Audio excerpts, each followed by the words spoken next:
Hello and welcome to England Cricket on 99.94 Cricket every day. I'm Daniel Norcross. I'm currently in Australia for BBC's Test Match Special, and you can also hear me, if you can be bothered, on the Zero Ducks Given podcast.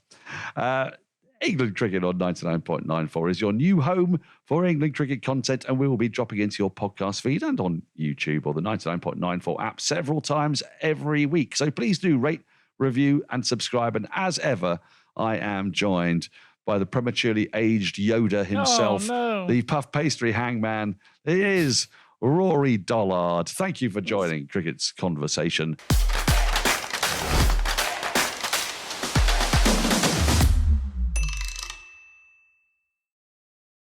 Rory. Oh, you've devastated me. Come on, I'm crushed, frankly. I am a member of the. I'm a member of the grey community, but I am full of youthful vibrance. Yeah, you are. There's absolutely no doubt. But so was Yoda. I mean, let's face it. He had his finger on the pulse of young people's opinion. That's why he was such a great mentor. If I could last as long as him, I'd be happy. I'm glad to say, I think we would all be happy if that were the case.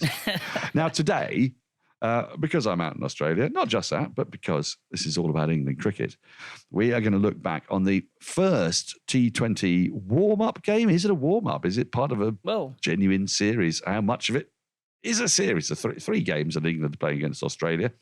And we're going to pick over the bones of that because there's quite a lot in there. There was the extraordinary obstructing the field. There was Alex Hales and Josh Buttler returning at the top of the order. There was a make of England's bowling attack. There's Sam Curran. We're going to pick over the bones of all that. And then in the last section, we're going to have a look at the news of the central contracts that have come through. Some intriguing ones. They don't all of them necessarily make obvious sense. But let's begin, Rory, with that match that took place in Perth on Monday.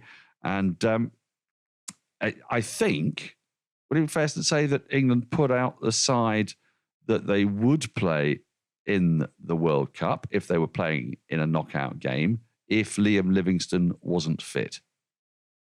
Good question. I'm trying to see how closely it tallies up to the team I predicted in our last chat. It's very close, actually. I think pretty strong, actually. Yeah, Curran is I didn't have Curran in. So I suppose if Livingstone was fit, I think what it tells us really is, time is at hand now. They did a lot of rotating and resting in Pakistan. This is the point where they need to show their hand, and they did that at the top of the order, which meant Hales nudged out Phil Salt, who ended very strong in Lahore. Brook gets the place that we all tipped him to get. Bowling, Chris Woakes, did he get the nod over Chris Jordan, or did Chris Jordan, with his finger maybe not quite 100% fit? I think that is another spot that might sort of rotate back and forward a little bit while they make their final decision. But the guts of the team, that's what we're going to see going for gold, isn't it? That's what they've put the house on, and with those two outliers, I suppose, Livingstone and Jordan, who maybe aren't exactly 100% just for that first game. I know. It's an intriguing one, isn't it? Hales or Salt? Hales, I thought, probably did slightly less than Salt over the course of the Pakistan tour. I mean, there wasn't a lot between them, but the way that Salt played was exactly the way the management wanted him to, which was to go hell for leather. And, of course, sometimes you get out for cheap scores. He got 8 off 3 once, which is, as I think I've mentioned before, almost the perfect score. About right, yeah. Yeah, it's kind of, well done. Well done, son.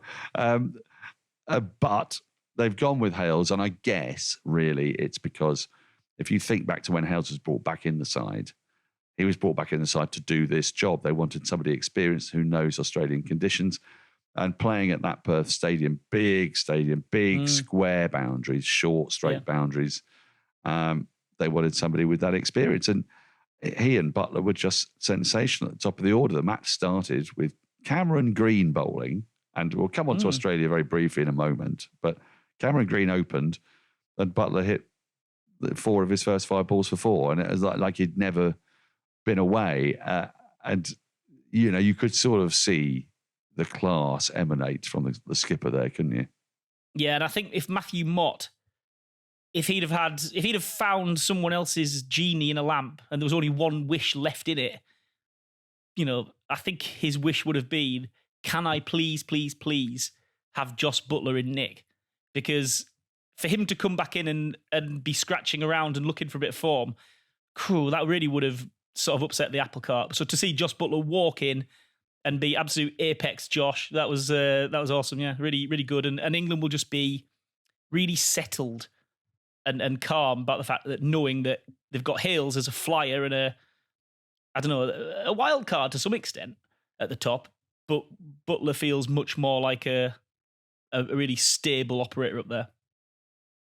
It was also intriguing to me that after that terrific opening partnership, 130 odd in 11 and a bit overs, we didn't see Dawid Malan. Wickets, or we did eventually because wickets kept falling, but they went with everybody except Dawid Malan, which makes you think, it makes me think actually, that Dawid Malan is nailed on for that number 3 spot. Yeah. Because he's going to be, they're very happy for him to float. And that means that he's there in the event of that aggressive approach. You lose a wicket in the first couple of overs, in comes Dawid Malan. But they don't have any problem with him batting down. Was he at 7 in the end? I mean, Sam Curran went in ahead of him. So that's obviously the plan. To be honest, all of that, the way they used Malan and the way they shuffled him down the pack, it made perfect sense to me. That showed me clarity of thinking. They weren't getting railroaded into what will it look like, what are the optics. They were using their resources to what they perceived to be the best of their ability. Now, actually, it didn't particularly work because the hitters that they sent up, it didn't quite come off and they didn't get to 230, 240 that they were probably shaping up for. But in terms of a sort of a vision and an understanding of what their resources allow them to do, I thought it made perfect sense. And like you said, I wouldn't look at Malan's output in Pakistan and be worried. I wouldn't look at them shuffling him down the order to 7 and be worried. I think they're really, really clear about what he does in this team. And I think he's their insurance policy. He's the reason why Joe Root doesn't play T20 cricket for England. And I think he'll have a good tournament, actually. I think he's ready to go. I think I concur with absolutely all of that. And it's starting to make sense. I mean, it's quite weird after 7 games in Pakistan when there was a bit of shuffling around and Ben Duckett was such an important part of that side. David Willey did he play 6 or all 7? I think it was 6 of the games out in Pakistan. And he's there travelling with the side. So he's definitely available in the event of an injury or if they want to do any rotation. But there seemed to be a clarity in that team. And when we tried to pick the team, we picked it on the assumption that Livingston would be fit. Now, clearly he's not, or not yet ready, or not match fit, or whatever they want to describe it as. And so the man to come in then was Sam Curran, it seems to me. It seems that was where they were going with that. And they entrusted Sam Curran with death overs. So I don't know if that's one area that is not quite clear. Is it Livingston? Is it Curran? Because they're certainly not like for like. Yeah. I think with Livingston, it's created a bit of a vacuum that they hadn't predicted. I think Livingston was locked in, really safe in that team, had his bowling, but the last World Cup was quite useful. Dangerous batter in a team where they rely on having a bit of danger at the back. And then this injury has invited questions that they weren't necessarily expecting to ask themselves. So now Sam Curran has come in, played a little run of games, showed his usefulness again, how he can get into a game, affect a game in different ways. I still not convinced Australia is perfect for him, albeit he bowled very nicely. But they're going to have to make an instinct call on Livingston, aren't they? Because I don't think he's slipped back in terms of fitness. I think he's where they thought he was. They were flagging up in Pakistan that he wouldn't be ready for the start of this series. It's more like first, maybe he'll play the last game, I don't know, or maybe they'll just try and work him to fitness for the first game of the World Cup. But it's going to have to be an instinct call. They're going to say, ultimately, do we back this guy to come in and, like Josh Butler did, be the best version of himself right away? Because if he is, I think they go for him, because I think the bowling is just interesting and just pick and mix enough that a captain loves to have that little option maybe. And I do wonder, whether Sam Curran is putting pressure on Moeen Ali. Because Moeen Ali captained the team for 7 matches in Pakistan, fronted up, was the statesman of the team, the figurehead. But actually, he doesn't bowl very much at all. He bowled 7 overs in Pakistan.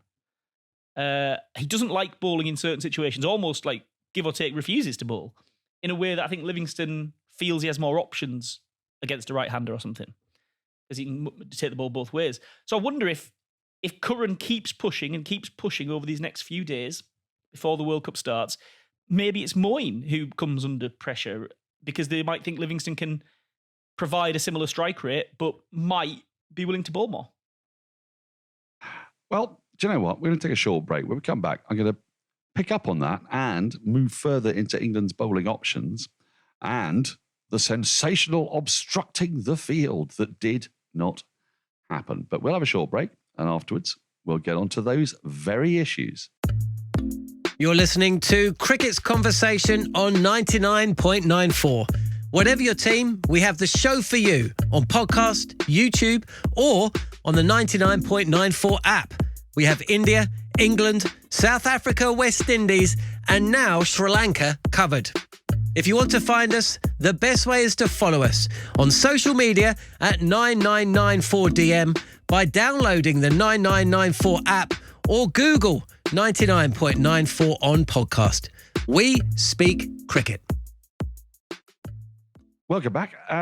Just picking up very briefly on Sam Curran. I think what I would say is that out here in Australia, it's a little bit like when Moeen Ali's not picked at Cardiff.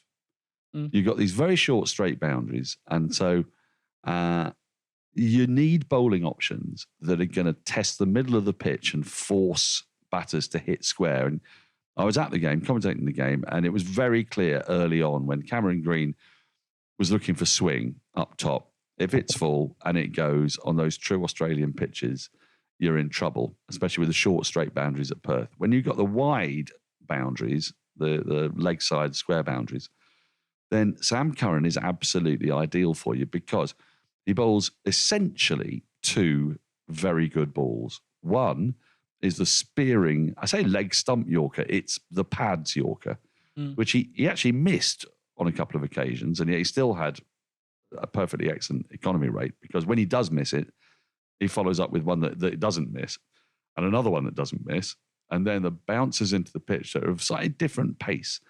But it reminds me a little bit of when Ryan Sidebottom did this for England back in 2010 when England won the World T20, and no one had ever really seen the slower bouncer used as such an effective tool. Bresnan as well. And Bresnan, exactly, and Bresnan as well, and it became a bit of a thing. But with the left arm option, I wonder if it'll be a bit pitch dependent. I wonder if they'll go, this is the Moeen pitch, this is the Sam Curran pitch, and it'll depend on ground dimensions, and it'll depend on whether there's a little bit in the pitch or not. I mean, Moeen ended up bowling an over, but only once there were 2 left-handers at the crease, Warner and Wade, which is, a natural matchup with him taking the ball away from the left-hander. But you're right, as a general rule, he isn't really bowling a great deal. A man who did bowl a great deal was Mark Wood, and as is the nature of the cricket fan, there was about 5 or 10 minutes when the England cricket fan was going, oh, hang on, pace on in Australia. He's going to go to the park because Warner went after him. And actually, Warner actually got a little bit fortunate with one of those cuts. He was a bit late on it because Wood was bowling serious gas. He smoked another one, but you're up against David Warner, one of the best white ball batters in the world. Then when England needed wickets and Australia were up with the rate, and they stayed up with the rate, they were roughly 10s pretty much throughout the innings, needed wickets, came in, had that burst, and he was too quick for new batters. Yeah, that's the thing, isn't it? An injudicious shot by Warner. Yeah, that's the thing. And it's gauging that, if a wicket's fallen, bang him in there. And you could see Butler waiting for the moment to pounce, to strike. Now, he got to a point when he sort of had to use him because they needed the wicket, but he got them and he picked up 3 more. His strike rate is extraordinary this winter. So he is nailed on certain. I mean, if he's fit, he will play. Of that, there is absolutely no doubt. It also does make me wonder about Jordan, because he is the other player in that squad who can bowl serious gas. And Jordan or Wokes. Wokes proved, and gave an invaluable contribution coming at the back end with the bat, 13 or 5. So I'm going to go back to Jordan. That is a conundrum. When I read my back of a cereal packet team last time out, I think I pivoted back to Walks because he just played and he just got 3 wickets. I'm going to go back to Jordan, I think. And I think it's because he actually has been around this. Like, we forget because he came back for the last World Cup. Walks spent years out of the T20 setup. Just didn't do it. Didn't play T20 cricket for England. Jordan has exclusively played T20 cricket for England in that period. And certainly under Morgan, he was the de facto leader of the attack. He was the guy who shared the bowling plans, the ideas, the tactics. When Morgan retired, he was one of 2 players Morgan nominated as a possible captain. Actually, Moeen as well. He said Butler, Moeen, CJ were the options. I think maybe we can overlook how important he has been in that whole setup. And Butler might feel that what Jordan brings at the back end, given where England's strengths and weaknesses lie, is harder to cover up for than what Walks can provide at the top. Well, it'd be fascinating to see. I mean, he was out there on the field a couple of times, I think, when players had gone off for a comfort break or whatever. So they're happy to put him out on the park.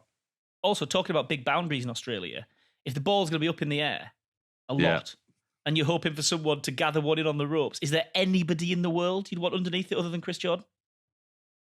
No, I mean, he is absolutely the master of that. And I take that point completely. I wouldn't be surprised that we've got 2 more matches in the series still to come at the Manuka Oval in Canberra, which I'm experiencing for the first time, incidentally, Rory. I'm sure you've been here frequently. I reckon they like to say it over there. Is it Manuka? Yeah, come on, you gotta get your local Oval dialect going. I'll do my best. Canberra is one of the most staggeringly empty places I've been in my life. I was wandering around in rush hour and about 5 cars going down this huge main street. First time I went to Canberra, story time here on 99.94. First time I went to Canberra, it was because basically a lot of politicians, a lot of students. And if the government's out of session and the students aren't in town, there's not a lot left. So I checked in to the hotel and I said, it was quite late off a flight. And I said, are there any restaurants open? And the woman went, oh, you go to Macca's. I was like, oh, where's this restaurant? She went, no, Macca's, McDonald's. I was like, oh, that's right. Okay, that's the restaurant options, is it? Unbelievable, isn't it? And there is a nice record shop. Went to a record shop, and buying records on tour is not very clever when you're traveling thousands and thousands of miles in economy. But I like to support the local vendors, so I just bought myself a little Primal Scream 12-inch, and I got abused by the owner for not buying more. And I thought, see you next time. Not buy more. Yeah, not buying more. He's like, you only buying one. Like, you only buying one. What are you doing? Never mind. Rory, you were an individual human being in Canberra. He should have been laying out a red carpet for you. He should have been throwing in 3 or 4 for free. There's nobody here. It's absolutely the craziest ghost town there's ever been. Now, before we leave that game, we have to talk about that dismissal that was not. I will confess that I was grabbing a sneaky cigarette in the same place that Shane Warne showed me where to smoke many years ago. I'm not going to divulge it, but I got to witness it in real time from quite a distance, and I was just baffled. I've never seen a clearer case of obstructing the field, probably in my life. For those of you who haven't seen this, Mark Wood's bowled the ball way too quick for Matthew Wade, who has flailed at it. It's so late on the shot, and the ball has ballooned gently right above his head. It's gone no further than above his head, but a fair way up in the air, not far. And Butler and Wood are converging on it, each of them about 15 yards away. We're going to make the easiest of catches. But Matthew Wade makes sure that he is between the 2 people and underneath the ball at all times, to the point that as Wood gets closer, he thrusts out a hand. Old Dusty was the way Mel Farrell, the Aussie writer, described it. He was apparently a famous Aussie rules footballer who was good at the handoff. And then there followed what was a conversation from distance, which I couldn't pick up at the time because I didn't have the stump. I wasn't listening to it. What happened? Was it just that Joss Butler said, well, I don't want to appeal? Because I think the umpires were ready almost to give it. Yeah. So I think I know what happened, right? Josh Butler talked himself into a bit of a quandary post-match when he spoke about this. He said a bunch of things. He said, we've only just arrived in Australia, who, didn't want to risk one of those. And it came just after a week after he'd said he would never accept a man-cad dismissal, and he would call the person back, so he got himself in a bit of a tizzy with that. But actually, the very, very first thing he said when asked about that dismissal was, I had my eyes on the ball and I didn't really see it. And I reckon that's the reason why he didn't appeal. Everything that followed, we didn't want to upset the crowd, all that stuff, I don't think it mattered a bit. I think he didn't really see it, so he didn't know whether to appeal or not. And I think it's as simple as that. Because when you look at it, the idea that in an England-Australia match, and this is a guy who's played an Ashes series and been absolutely bloodied and bruised and battered by them not 9 months ago and copping absolute bucket loads from the crowd. The idea that he's not going to want to upset the apple cart with the nice Aussie fans by appealing for an obstruction of the field, I don't buy it for a second. I think he didn't get a clear look at it because he was focused purely on the ball and he didn't know what to do. So I think the umpires probably should have taken that out of his hand. And it is interesting. I think England will have a word with him probably because they have got we've discussed it before, they've got 3 Aussies in their coaching team. And Mike Hussey told the local press, Dan Brettig, I probably would have appealed, I reckon, against his own team, that is. And I think they'll be saying, well done, good on you, but let's get every single wicket in the next few weeks that we can. Yeah. And there'll be no calling people back or shaking hands just to be nice and getting the game on. I think England will be good. If that happens again, I reckon England go for it. Well, I would like to think so. And I'm slightly surprised that Mark Wood didn't be a bit more vociferous because he was handed off. I mean, he was trying to get to the ball. And, well, he probably, to be honest, the only thing I'd say about that is that there's every chance that having happened, Mark Wood just wanted another ball at Matthew Wade because that's his best way to get some revenge, isn't it? And by the way, Matthew Wade... Well, yeah. I was speaking to someone this week who's played with him and said he's never, ever come across any cricketer in the world who gets white line fever and is such a different fella between the ropes as Matthew Wade. So no surprise to see him in the middle of it. No surprise. My surprise was that they didn't take that opportunity to do him because, people who get white line fever, and Jimmy Anderson is one of those as well. Yeah. Opponents tend to like to take down, for very obvious reasons. It was very baffling. It was very strange to watch. I'd like to think that it won't happen again. I don't think it shows terrible disrespect for the game, as has been suggested. I don't think we need a change of law. I don't think umpires. I think everything can stay exactly as it used to be. Exactly. Maybe there just needs to be better communication between bowler, wicket-keeper, captain, and come on, guys. Because I spoke to Sam Curran today. He was put up for interview, and he was saying, "Well, it's the start of the summer, and I'm sure it won't happen. If it happens in a World Cup, then we'll take him down. Yeah. If it happens at the Monaco Oval in the next game, I'd like to think they'd take him down." But that's another thing, though, just out of interest, you say about captain wicketkeeper. Butler did experiment with not being at keeper in the 100, and Phil Salt kept wicket because he wanted to see if he saw things differently in the field. I think if he was in the field, I think he'd have appealed for that. Yeah, I think that's an interesting point. One that I hadn't considered. And Rory, as ever, talking with you is an education. Now, it's time for our final break. And after state education. We will...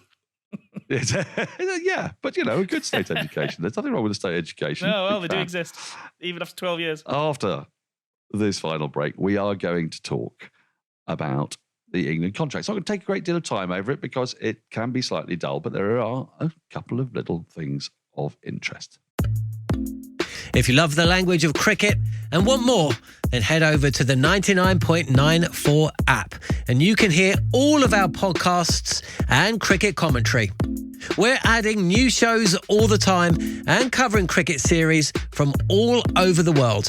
Be the first to hear all of our announcements by following us on social media at 9994DM. Welcome to Cricket's Conversation. Welcome back. I promised, and this is not the high performance review, it's more interesting than that. It is the central contracts that have been announced. And look, where do I want to start with this? Can I suggest? Yes, go for it. Because Well, there can we are start with an just a omission? few here that just confuse me. There's 30 Yes. names in total. I think you've got some more nuanced takes. But there's 18 full contracts. There's, 6 fast bowlers and 6 increments? Well, Alex Lees isn't on the list. So it's a man who's played the last 10 test unbelievably, matches. when I was looking at I know. when I was looking I had at a all feeling of these, you were going to be clever. I'd missed that one. Yeah, I genuinely missed Alex Lees, and you're dead right. I mean, that's where we should start. What does that mean? Because, and I'll tell you why. Well, it's not kind good. of really. Well, it isn't, is it? Because Matt Potts has got an increment contract, and Matt Potts will be part of England's battery of fast bowlers, but he's certainly not at the moment first choice pick, is he? Yeah. So he might be when Stuart Broad doesn't go to Pakistan. Well, he might. Yes, I guess he might be. But then, what does that say about Alex Lees? Jofra Archer isn't even fit. He has a full annual central contract. Which I think makes sense because they want to be in complete control of his recovery, his schedule, his playing return. They want to be all over that ahead of the Ashes. Fair enough. Moeen Ali has said that he is kind of retiring from Test cricket, only wants to play home matches if you're desperate, which is a bit village cricket. I say village cricket, it's a bit club cricket, isn't it? I can play at home if you're desperate. I've had that conversation with so many players. I finish work at 12. I could probably get to the home game. Do you know what I mean? It's a bit like that, isn't it? And then you've got why I raise Moeen Ali is because Harry Brook played a Test match. He's made himself first choice in T20. I'd be surprised if he's not first choice in 50 over. How is he on an increment contract rather than a central contract when Moeen Ali's on a central contract? Let's look at just a couple of others. Zach Crawley, central contract, only playing one form, incidentally. And it's deemed that he's done enough in the summer, whereas Alex Lees hasn't. Very good spot from you. Liam Livingstone has been nowhere near a Test side. He's got a central contract. ITB? Adil Rashid doesn't play Test cricket anymore. Central contract. Just quickly to run you through the names. Moeen Ali, Jimmy Anderson, Jofra Archer, Johnny Bairstow, Stuart Broad, Joss Butler, Zach Crawley, Sam Curran, Ben Folkes, Jack Leach, Liam Livingstone, Ollie Pope, Adil Rashid, Ollie Robinson, Joe Root, Ben Stokes, Chris Woakes, Mark Wood. All central contracts. Increments. Brook, Malan, who's playing in the T20 and seems to be, there. Potts, increment, could well be on the plane to Pakistan. Jason Roy, out of the side, so that's just a hope he's going to get his form back. Reece Topley, I don't really see the difference between Reece Topley and Moeen Ali. I mean, at the moment, he's first choice, isn't he, in a white ball game? David Willey can make a little bit of sense. And then the pace bowling development contract, all of these make sense. Bryden Cast, Matthew Fisher, Saqib Mahmood, Craig Overton, Jamie Overton, Ollie Stone. When the news came through, I was with Henry Moran, my colleague. He asked me, to guess at the names. Those all make sense. But Harry Brook, I mean, this is the one. Harry Brook and Alex Lees, those are the ones I find most interesting. So Harry Brook, what could you say? We all appear to be on the team here that he is flying, superstar in the making, probably has all formats at his feet if he wants them. Is it a case that England don't want to give him too much too soon?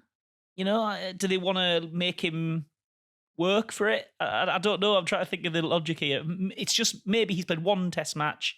If Johnny Bairstow was still fit, would he play the next Test match? Maybe not. It might be just that they want to say, hey, you've done well. You go up the next ladder, but you're not at the top of the ladder yet. You haven't established yourself. It could be that, but I think we'll see his name on these lists a lot in the future. Moeen Ali, here's one for you. Are they righting the wrongs? They ditched Moeen Ali very, very harshly from the central contract list, didn't they, a couple of years ago, which precipitated his retirement from Test cricket because I think they ditched him from the central contract list just before they went and played a massive bunch of cricket in Asia, and Moeen Ali was first choice across the board. He's certainly been on the wrong end of these decisions in the past. So I wonder if that was.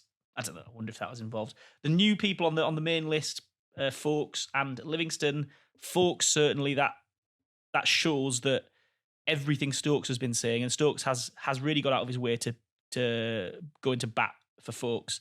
Shows that he's pretty rock solid, I think. And amongst the bowlers, I mean, what I do think is it's going to be hard, isn't it, to find a place in one of these England teams from outside of that group, because that's 30 names in total. Yeah, absolutely. And absolutely. if England use more very difficult. If England use more than 30 players, actually Ben Duckett's not on it. You know, was he worth a shout after Pakistan on that increment list, maybe? Yeah, I think you're dead right. And also, he was called up, don't forget, for the Oval Testers cover. So, yeah. Look, I think he could force himself into it if he's playing, especially when England find themselves in those rare occasions, which they will do when there's a white ball side and a red ball side of different parts of the world at the same time, which is increasingly happening.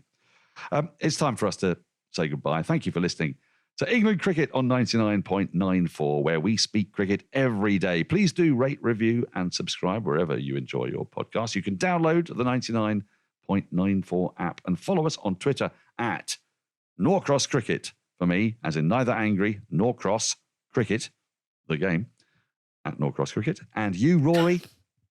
I'll do a little bit less on mine. Mine's just at the RVD. It's very simple. It's not controversial, no matter what he says. It's not controversial. Never miss out. Join our 24/7 conversation on social media and follow us at 9994DM. Cricket, every day, your way. For now, goodbye.